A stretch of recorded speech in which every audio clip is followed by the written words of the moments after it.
कैसे हो प्यारे मित्रों और साथियों, मैं विवेक गुप्ता अपने यूट्यूब चैनल विवेक ज्ञान में स्वागत करता हूं।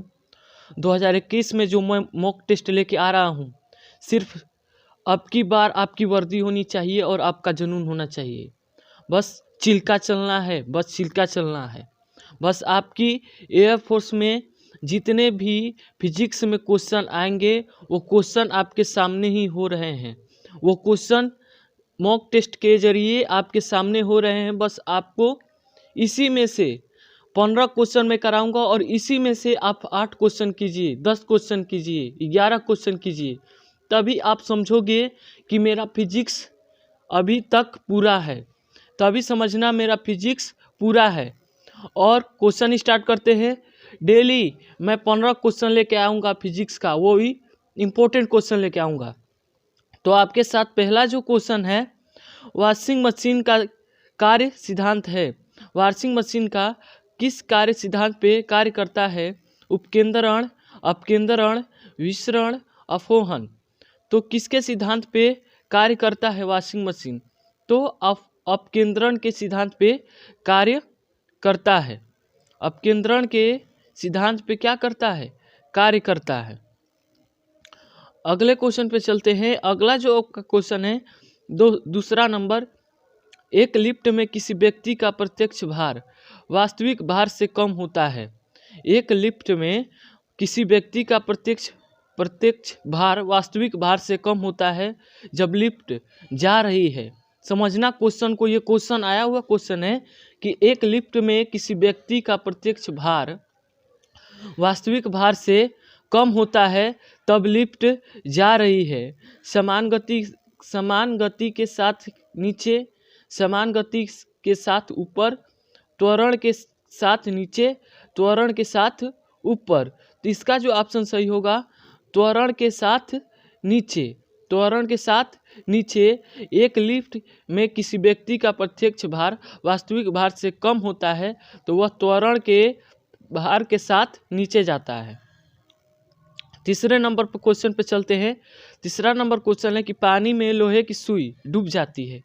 पानी में लोहे की सुई डूब जाती है लेकिन जहाज तैरती रहती है। यह सिद्धांत किस पर आधारित है? क्वेश्चन नंबर तीसरा है, ध्यान से सुनो कि पानी में लोहे की सुई डूब जाती है लेकिन जहाज तैरता रहता है। यह किस सिद्धांत पे आधारित है? गुरुत्वाकर्षण के सिद्धांत पे, आर्किमिडीज के सिद्धांत पे, पास्कल के सिद्धांत पे, इनमें से कोई नहीं। तो ये सिद्धांत आर्किमिडीज के सिद्धांत पे आधारित है। क्वेश्चन नंबर 4 चलते हैं। क्वेश्चन नंबर 4 चलते हैं। भारहीनता की अवस्था में एक मोमबत्ती की ज्वाला का आकार हो जाता है। भारहीनता की अवस्था में एक मोमबत्ती की ज्वाला का आकार हो जाता है। अधिक छोटा, गोलाकार, अधिक लंबा, वही रहता है। तो वही रहता है। भारहीनता की अवस्था में मोमबत्ती की ज्वाला का आकार क्या होता है? वही होता है। बस आपको कंसंट्रेट करना है दिमाग को। जो क्वेश्चन आपके सामने आते हैं वो दोबारा आपके सामने आए तो सही हो, दोबारा आपके सामने आए वो क्वेश्चन सिर्फ सही करना है, गलत नहीं करना है। तभी आप चिल्का चले पाओगे, तभी आप वर्दी ले पाओगे 2021 में। तो 5वां नंबर क्वेश्चन है, पानी के एक गिलास में एक बर्फ का टुकड़ा तैर रहा है। पानी के एक गिलास में एक बर्फ का टुकड़ा तैर रहा है। जब बर्फ पिघलता है तब पानी के स्तर पर क्या प्रभाव होगा? पानी के एक गिलास में एक बर्फ का टुकड़ा तैर रहा है। जब बर्फ पिघलता है तब पानी के स्तर पर क्या प्रभाव होगा? तो इस क्वेश्चन का ऑप्शन 4 ऑप्शन दिए गए हैं। इसमें से बताना है कि कौन सा ऑप्शन सही होगा। बढ़ेगा कम होगा, पहले बढ़ेगा फिर कम होगा, उतना ही रहेगा, और चौथा ऑप्शन है इनमें से कोई नहीं, तो उतना ही रहेगा। अगर पानी में एक गिलास में एक बर्फ का टुकड़ा तैर रहा है, जब बर्फ पिघलेगा तो पानी का स्तर पर क्या प्रभाव पड़ेगा? तो उतना ही रहेगा। 6वां क्वेश्चन है कि निम्नलिखित में से किसकी इकाई न्यूटन मीटर नहीं है? इसमें से बताना है कि किसका इकाई न्यूटन मीटर नहीं है।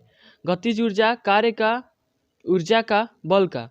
तो बल का जो इकाई है न्यूटन मीटर नहीं होता है। अगले क्वेश्चन पे चलते हैं। 7 नंबर क्वेश्चन है कि वस्तु को गर्म करने पर उनके अणुओं वस्तु को गर्म करने पर उसके अणुओं का भार घटता है कि चाल चढ़ जाएगी या भार बढ़ जाएगा कि ऊर्जा कम हो जाएगी। तो भार क्या होगा, बढ़ जाएगी। अगर वस्तु को गर्म कर दिया जाए तो उसके अणुओं की चाल बढ़ जाएगी। 8 नंबर क्वेश्चन है कि इनमें से कौन सा ऊष्मा का मात्रक नहीं है।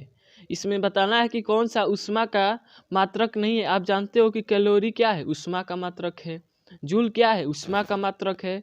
4 नंबर आप में ऑप्शन में दिया है किलो कैलोरी, वो भी ऊष्मा का मात्रक है। लेकिन डिग्री जो सेल्सियस है वो ऊष्मा का मात्रक नहीं है। डिग्री सेल्सियस ऊष्मा का मात्रक नहीं है। अगर वीडियो पसंद आए तो लाइक, सब्सक्राइब और कमेंट जरूर कीजिएगा। 9 नंबर क्वेश्चन है इनमें से जब जल ऊंचाई से गिरता है तो ताप इनमें से जब जल ऊंचाई से गिरता है तो ताप घट जाता है, न घटता है, न बढ़ता है, न अगला क्वेश्चन 3 नंबर बढ़ जाता है। इनमें से कोई नहीं, घटता है। फिर दूसरा ऑप्शन दिया है न घटता है न बढ़ता है। फिर तीसरा ऑप्शन दिया है बढ़ जाता है। इनमें से कोई नहीं, तो बढ़ जाता है। जब जल ऊंचाई से गिरता है तो उसका ताप क्या होता है, बढ़ जाता है। 10 नंबर क्वेश्चन है कि चावल को पकने में कहाँ अधिक समय लगेगा। चावल को पकने में कहाँ अधिक समय लगेगा, तो समुद्र तट पर, माउंट एवरेस्ट पर, शिमला में, समुद्र की गहराई में, तो माउंट एवरेस्ट में लगेगा।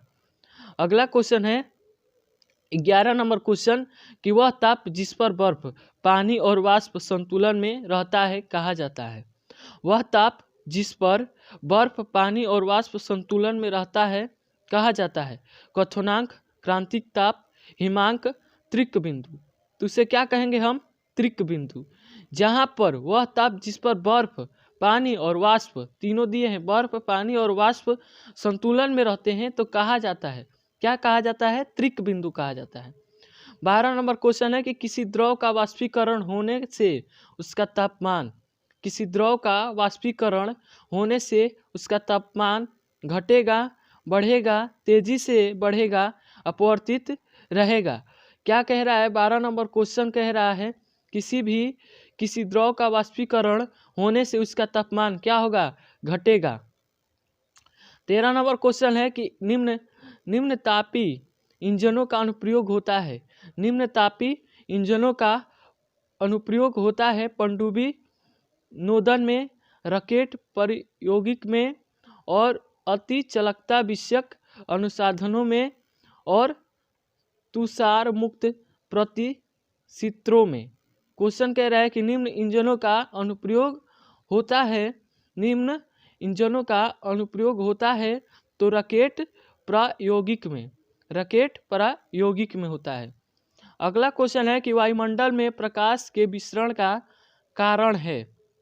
वायुमंडल में प्रकाश के विसरण का कारण है, क्या कारण है। ऑप्शन नंबर पहला दिया है कार्बन डाइऑक्साइड, जल का वाष्प, जल वाष्प दूसरा ऑप्शन है, तीसरा ऑप्शन है धूलकण, चौथा ऑप्शन है हीलियम। जो ऑप्शन सही होगा धूलकण होगा, धूलकण होगा। वायुमंडल में प्रकाश के विसरण के कारण धूलकण है। 15 नंबर क्वेश्चन है, ये लास्ट क्वेश्चन है, इसके बाद भी मैं 15 क्वेश्चन लाऊंगा, बहुत ही टॉप क्वेश्चन लेके आऊँगा जो आपको अच्छे क्वेश्चन लगेंगे। तो आकाश का रंग नीला प्रतीत होता है, आकाश का रंग नीला प्रतीत होता है अपवर्तन के कारण, विवर्तन के कारण, प्रकीर्णन के कारण। तो प्रकाश का रंग नीला क्यों होता है, प्रकाश के अपवर्तन के, प्रकाश के प्रकीर्णन के कारण। मिलते हैं अगले वीडियो में, तब तक के लिए जय हिंद।